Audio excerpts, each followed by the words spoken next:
Yeah, there's a theory that ADHD has some evolutionary advantages. I actually agree with this. I actually think that it's kind of weird how consistent we see rates of neurodivergence across cultures and in different places. If it were just kind of some evolutionary quirk, you would expect to see it kind of localized. Like, for example, Europeans have much higher rates of autoimmune diseases, possibly because of the prevalence of the Black Death. But even without that, right, you see autoimmune diseases at a pretty high rate consistently in one population, but not in other populations. So that would lead me to believe that that is a quirk genetically of this population. But the fact that ADHD and autism show up pretty consistently, yeah, there are so many just so stories. And that's the thing, anything with evolutionary psych is gonna be just full of just so stories. Just like, so dumb, so full of just so stories. But personally, while I cannot make guesses as to the reasons why, although, you know, I think I'm handy to have around, and I think that it's pretty hard to separate the ways that I'm handy to have around from the fact that I'm autistic, right? What's a just so story? Okay, so just so stories etymologically come from a kind of story that would be told about how, like, okay, you ever hear when you were a kid, like old stories about like how the giraffe's neck got long, and it'll be like a little fable about a giraffe who just kept stretching his neck, and then his neck got long, and that's why all the giraffes have long necks? There's a kind of story across cultures in which that happens. And we've borrowed that word, we've borrowed that explanation to explain a phenomenon in discussion about evolution, where we do the same thing, and it's silly, right? Where we say, okay, my favorite example of just so stories is this one. I've talked about this a little bit on stream, but I find it very funny. So, for a long time, biologists were all men, right? And they were trying to figure out, why is it that humans have bazoombas? Right? Why do humans have them, right? So in other primates, they'll swell a little bit when you are pregnant and when you have your first baby, right? When you have your baby, but they don't stay big. You don't keep them big, right? Why? Why do humans get them in puberty and then keep them their whole lives? It's a pretty significant investment in terms of fat, right? Fat is precious, fat is gold, fat is energy storage. Why would you keep it there? And the answer that they came up with was all aesthetic because they didn't have them, right? They'd never used them practically. And so never having used them, not having them, and their primary experience of them being like, awooga, you know? And I don't think these are bad guys, by the way. I just think it's a really funny and interesting story, and I think it teaches a positive lesson about just so stories and how we talk about evolution. Their primary experience of them was being attracted to them. And so, when asked to figure out why do women have these all the time, they were like, 'cause I like them! They're there 'cause I like them! You know? And so all of the theories were about like, it's peacocking, it's for attraction, it's to signal fertility, which it's not. Most people have them for long before they're fertile. This is actually another common misconception. We don't find a lot of evidence of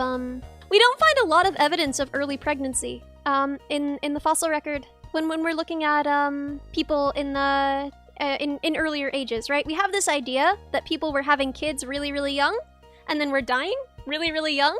But like we've talked about before, that's not really how it works. Child mortality affects average life expectancy a great deal. So the deal is not that people were living to 30 and then being like, well, I've had a full life. Goodbye to my 6 children. Now it's time for me to die. Infant and child mortality mess up the average. So the real answer is that like half of people were dying in their early youth and then plenty of people were living well into their 70s. What's young, like 13? No, teen pregnancy is extremely risky. And if you're looking at a time, for the health of the mother, if you're looking at a time when these things were even riskier because there was no sterilization of tools and infection was an enormous risk and there was no way to give oxygen, right, to mother or baby in the event that something went wrong, right? We're looking at enormous mortality for mothers. And that's really bad for a population, right? That's devastating for a population, and we're looking at pretty small bands of humans. Of course, people were not having babies before their hips widened. People are literally like, yeah, girls were having babies at 14 back then. Like, no, the rates of infant mortality Your sister had 5 kids between 13 and 18. It's a miracle she survived. Yeah, I'm so glad that she survived. Oh my gosh, I hope she's all right. So the idea that people would have been like I'm sure that teen pregnancy happened then, just like it happens now, but I'm sure that it was also mostly viewed as a bad idea. I'm sure that it was mostly viewed as a bad idea because, first of all, we don't find a lot of evidence of it happening, right? We find plenty of juvenile girl skeletons, and they don't, right? Yeah, being betrothed at 14 doesn't mean you're having babies at 14, but also, this is such a fallacy. We have this belief that because 1,000 years ago people were getting betrothed at 14 means that, you know, 2,000 years ago, people must have been getting betrothed at 13, and 20,000 years ago, they must have been getting betrothed at 11. Like, no. The Middle Ages were a really weird and unusual time in history in that people were getting betrothed much younger for mostly political reasons, because of the way that politics worked there and because of the role that marriages played and the risk of waiting, right? But women start, the rate at which maternal mortality starts to round off, it happens around the age of 20, right? Women's hips don't widen until their late teens, and you need your hips to widen for childbirth to be safest, right? Yeah, peasants got married well into adult life, exactly. That's kind of, you know, the important thing to think about is, no, people were not having babies at 13 in and there were never cavemen. That wasn't a thing. People surely took shelter in caves and had holy sites in caves and made art for their holy sites in caves. But people, for the most part, were not living in caves. While it was a thing that did happen, it wasn't like a distinct time period where people lived in caves. It was something that would happen from time to time, just like it does now. It's a decent enough temporary shelter, but for the most part, humans are clever. And so, you know, for the same reasons, guys, it's time to exit the caves and start fire. Yeah, fire most certainly predates being in caves, and fire was being used by human ancestors long before genetically modern humans, and long before anyone knew how to start it, right? We find evidence of cooking with fire at very, very old sites. Oh! Right, we were talking about the male biologists trying to figure out why women had boobs. And so they had some theories, some of which were extremely funny. I think the funniest one was they were like, okay, other primates, they only mate in a position where the butt is visible. So maybe because we can mate in any number of positions, they put a butt on the front so that boys wouldn't get confused. I think this is the funniest theory anyone's ever had. I find it so funny that this was like published and taken seriously as like a scientific theory. I am not joking. You can look this up. This is like in the Royal Academy of Sciences. They believed this. They were like, it's probably so I don't get confused. It's so funny. It's so funny. And they had a number of theories like this, like maybe it's a peacocking thing. But again, peacocking, right? If it were a sexual display, then you would expect to see it in predictable ways, right? Sexual displays and the things that go along with them, right? Like the size of a peacock's feathers, those are predictable in a community depending on different things about that community. And other elements of sexual display are the same way. Yeah, self-report on that one scientist, but also I find him kind of precious. Like, I love that he was just able to admit to everyone that if there weren't anything on the front, he would get confused. Like, I honestly think that that's really cute. I think there's something really wholesome about it too. Like, I don't know, people often talk about this as like a problem, but I find it really sweet and wholesome that all of these guys were in a room together like, man, I love my wife, she's so beautiful. Like, I just think it's really cute. It turns out that the reasons are actually pretty straightforward if you have ever been a woman with these and used them, right? So other primates, their babies don't stay juveniles for nearly as long, right? It might make sense to hold on to these only temporarily, you know, if being a juvenile lasts like a few months, right?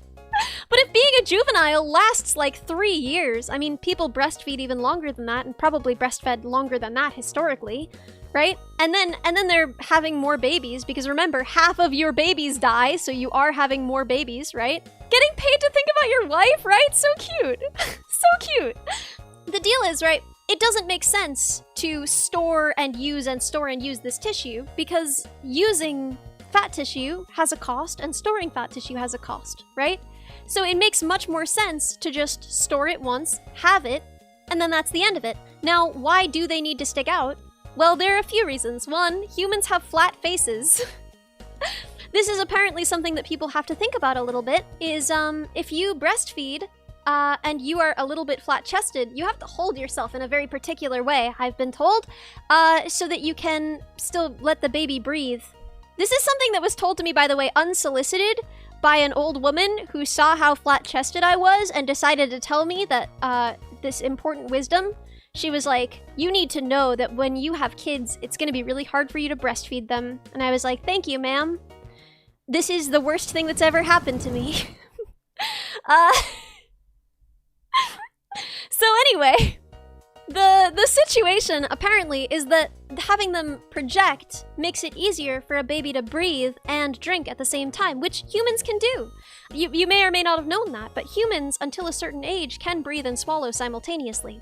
If they project out, right, then you can breathe and drink at the same time, right? And that's important. Now also, it swivels is the other important thing.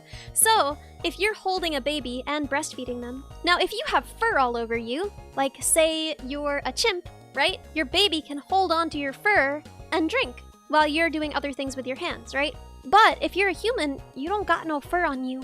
So you've got to hold the baby in the crook of your arm, which means that your nipple has to be able to reach their mouth from the crook of your arm. And that's much easier if there's some projection there, right? Yeah, well, you should not try and drink and breathe at the same time because you're not an infant. That's something infants can do. You lose that ability in childhood.